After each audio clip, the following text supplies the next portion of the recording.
So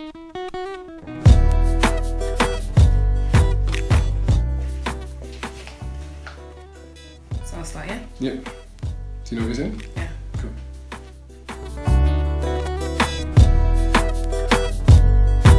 So guys, we are back. The Peters are back. We are. Thank you guys so much for your patience with us over this crazy summer. It has been insane, guys. We have been so busy. Trust me. Not that we haven't wanted to put out videos, because we have wanted to, but it's just not been practical with our summer. But yeah, we are back, guys. It's autumn now, so we have no excuse. But yeah, we've heard what you guys have said about consistency. We have. We hear it loud and clear, so we are going to definitely be more consistent from this point forward. Yes. But anyway, today we are going to give you guys the real. Yep. The real. We're going to be getting up close and personal regarding what Zoe and I argue about. Yeah. So it's gonna be an interesting one. Now I know some of you may be thinking, like, what do you guys even argue about? Like, what issues come up in marriage? Like, if you're in a relationship, you might be thinking, are we the only one that literally goes through this issue? Well, we are here to share some of ours with you. And as hubby said, we're gonna get really close and personal. So you might wanna grab a bite. We've got some marshmallows. Yep. And we're gonna get straight into it. So, what do we argue about? We can pretty much split this into 3 categories. The small things, the not so small things, and the pretty much the big things, the things that could potentially be make or break in a relationship. So we're going to give you guys some examples about what we would typically argue about in all 3 of those categories, and then we're going to drop some wisdom on you guys about how we would normally deal with them. Yeah. So let's get into it. So one small thing that we tend to argue about, and I think every couple argues about this, is quite simply who's right and who's wrong. Yeah. That is the foundation for most arguments, to be honest, literally. What's funny is that one thing that we argued about when we first got married is something so petty, but it's quite important, and it depends on what side of the fence you are, but I cannot stand toothpaste being pushed from the middle or from the top. Like, what is that? Like, I just don't feel like there's any rules for toothpaste. Like, it's fine, like, you just push it and get some out. That's the main thing. Anyway, he had a problem with it. So I had to actually start buying the cylinder ones. Yeah, so now we've squashed that, but yeah, we definitely argued about that. That's one of those typical things that we would argue about. Yeah. So another kind of small thing that we've argued about is, guys, I don't know if anyone else's partner's like this, but Tosin doesn't like talking in the morning, like at all. And I'm like, when I'm awake and I want to talk. So in the mornings, I'm very active. I'm like, babe, you know, I just have so much in my brain that I want to talk about. I want to share our to-do list, what we need to get done, and the rest of it. Oh, mate. And he just can't have it. Like, I will literally wake up and she'll be like, hey, babe, with morning breath and everything. Yeah, so basically, she'll be like, okay, cool, so let's quickly go through the to-do list for today. So 15 things, real quick. Let's go through it real quick. I just need 15 minutes of your time, just real quick. And I'm like, I just want to brush my teeth and go to work. Like, it got that deep, right, that when we first got married, it was amazing because we got on the tube together to go to work.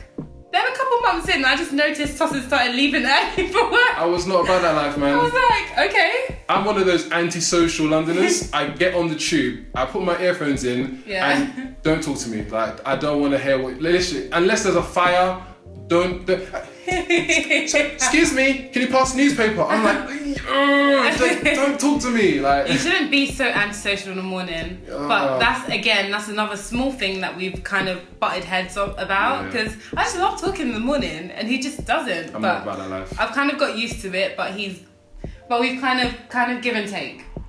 Yeah. Okay, so now for the not so small things. One thing we've kind of dealt with and struggled with is paying attention. Just giving your husband or your wife or your partner that attention in a relationship.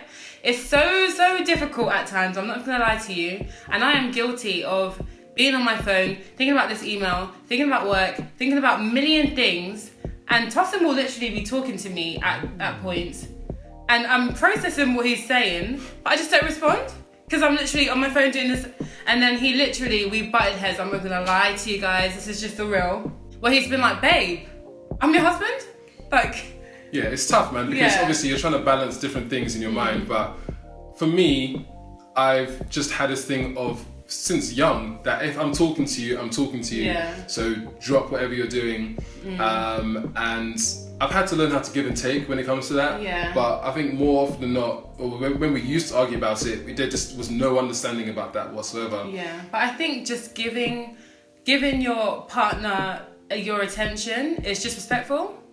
It is really, really respectful, and it shows them that you care for them. Absolutely. And you could be like, you have to be careful, because when you're not paying attention to them, it can kind of come across like you don't care about them, which in my case is not true. It's the furthest thing from true.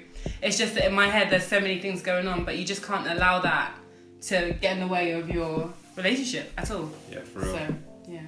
Cool. Another not so small thing that we tend to argue about is just holding things in.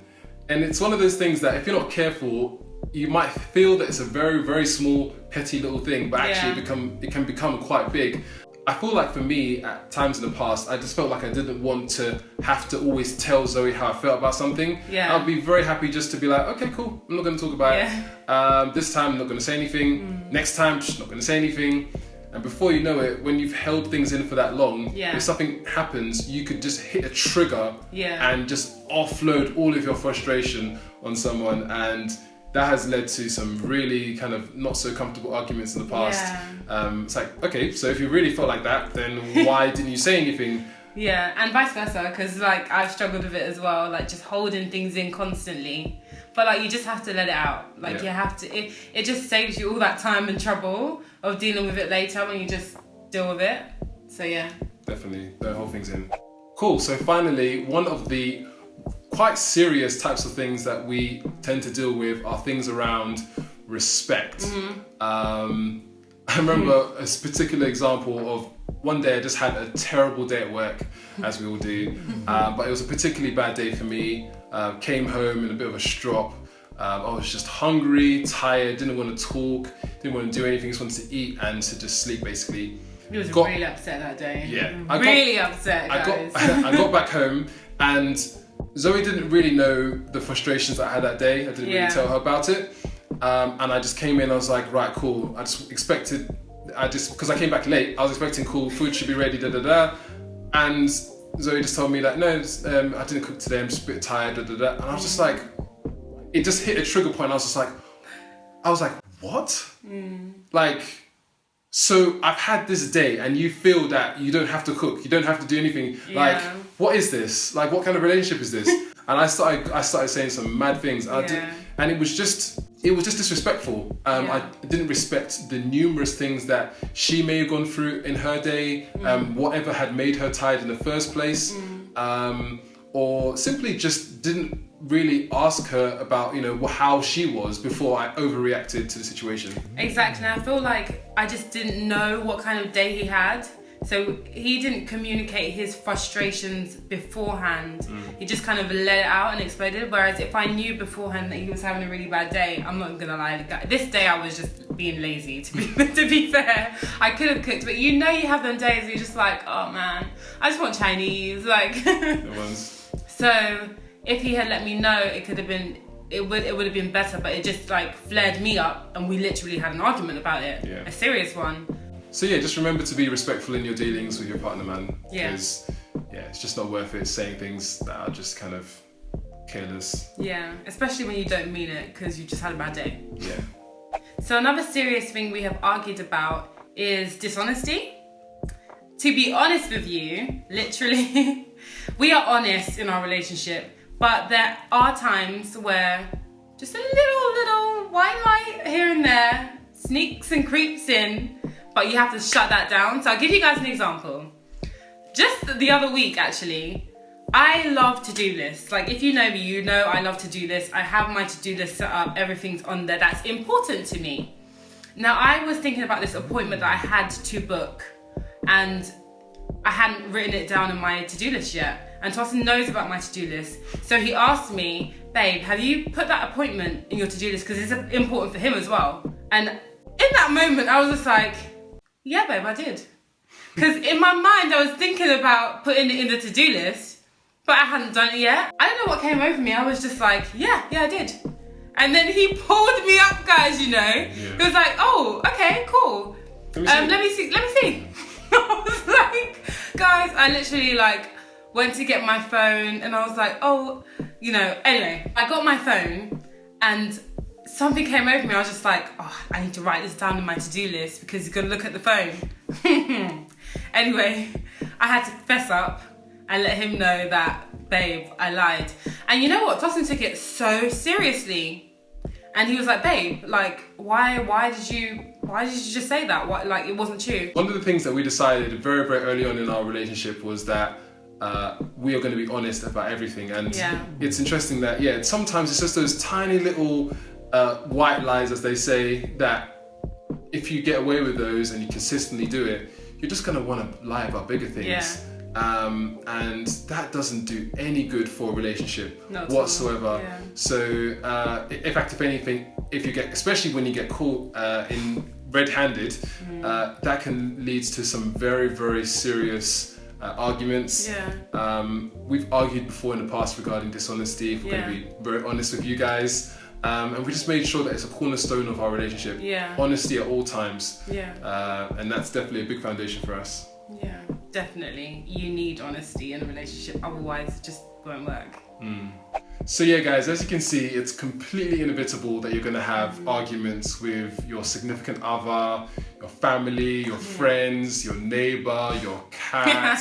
You know, some people even argue with themselves. Like, it's actually mad. But obviously, it wouldn't be like us to not leave you with at least 3 tips about how you can deal with arguments positively in a relationship. Okay, so number 1 is, I know guys, I know this is hard, but try not to raise your voice during an argument. I know it's really hard because your first reaction is to raise your voice. But there's a quote I heard which is just so amazing. Like, it says that you can be right but wrong at the top of your voice, which basically means that if you could be right, literally, there's been situations where I have been so right. I'm sure you have. But I've yelled at Tosin, so I have to apologise because and literally it doesn't get through to him if I'm yelling at him that I'm actually correct in what I'm saying. It just defeats the whole purpose. So I think the best thing to do is to just try your best to stay calm, and it's actually even respectful as well. Absolutely. Yeah.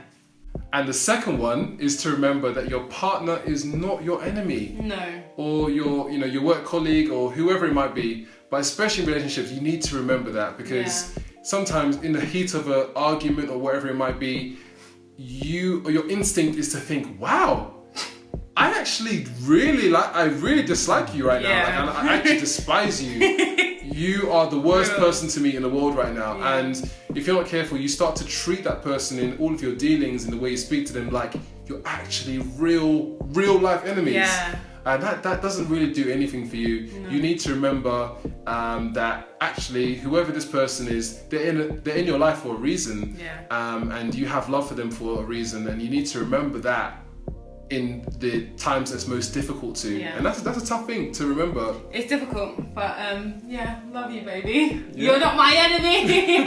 Of course not. We actually had an argument today too. Boy, let's not even go into that one. But anyway. Yeah, you need to remember, not enemies. Yeah. Not enemies.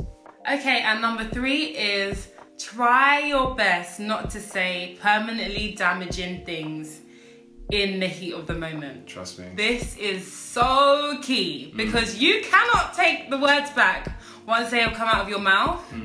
Listen, guys, real talk, I have struggled with this. It's so easy to just say stuff. Literally, like even growing up, I just struggled with like, oh, I hate you, or oh, just saying really permanently damaging things that after the situation is finished, you've made up.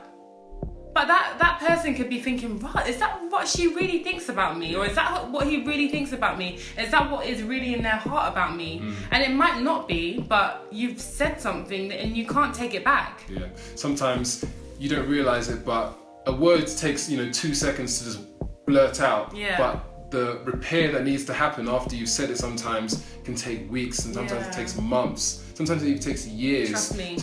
to try and get over the fact that someone feels or said that they feel a certain way about you. Yeah. So yeah, you need to remember that.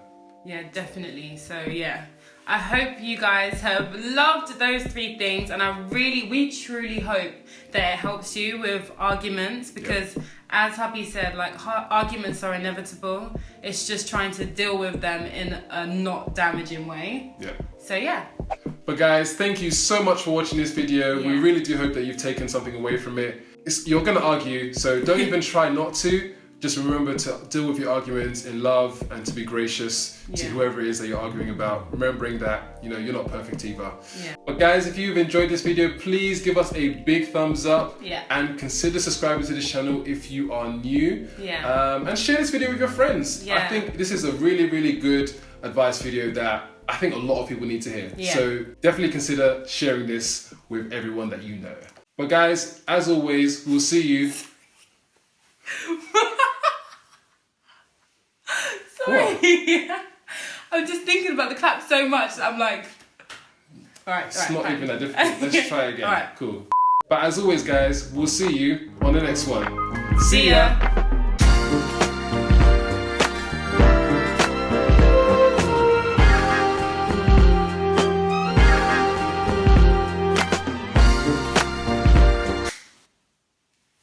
What was that? Fan. You are so awkward. I struggle with clapping, you know. I don't know, babe. It's weird. You stay being awkward, man. Thank you. You stay being awkward. But I love but you you anyway. love my awkward side.